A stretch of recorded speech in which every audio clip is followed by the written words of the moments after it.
What you can see here are some of the foreign currencies, which includes cryptocurrencies and their most recent performances over 6 months and 3 months. Tells you a couple of things.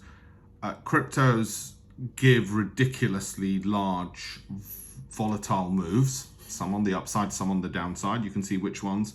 Binance Coin, Cardano, Ripple, Tron, Neo, IOTA, Ethereum, the usual ones that you've heard of. And then you get into the more regular currencies like Turkish lira and so on. I mean, you might argue they shouldn't be alongside those anyway.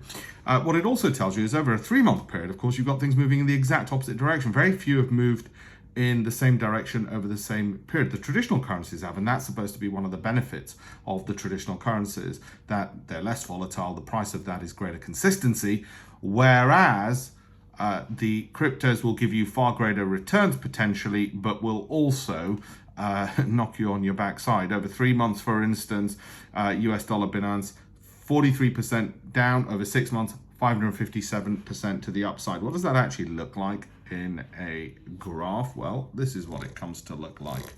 And you can see there what volatility and that kind of topsy-turviness means for you and some of these currencies. So just to give you a bit of a background on what it is we're talking about and what we mean when we talk about these cryptos and the kind of returns that people are after. None of that makes any of this any easier, of course.